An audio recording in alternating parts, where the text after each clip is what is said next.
Hoqë thot, që kam me ba s'pojecin punë të mirë, maroj të punu buri edhe sen as kër, as shpis po bajmë. Kjo mund tjetë sprov, por edhe mund tjetë humbje e bereqetit. Sprov nga Allah, mundet që ju jeni njerëz të mirë kretë, por zakonisht në rastet të tilla, kur nuk ka bereqet në një shtëpi, nuk shkan as një sen marë, gjëja parë, pika kryesore të cilën unë këshillaj është, a keni kamat? Nëse keni kamat në shtëpinë juaj, keni marrë kamat, tash hala keni kamatën, ose keni marrë të kalumën. Pendohuni sinqerisht dhe largoni sa më shpejt prej saj, për arsye se kjo e humb bereqetin 100%. Kjo e para është. E dyta ndodh që nuk kanë njerëzit kamat, por nuk ja din vlerën pasurisë apo të mirave që Allah e ka dhënë, edhe i çojnë aty ku Allah është i dhënum. Ku Allah është i dhënum.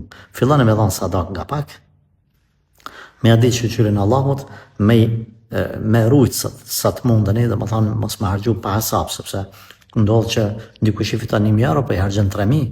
Të është normal që ai mos më ka bo dikush, të ka bo kërkush kur gja.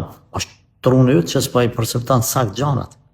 Andaj, pika kryesore është humbja e bereqetit në një shtëpi.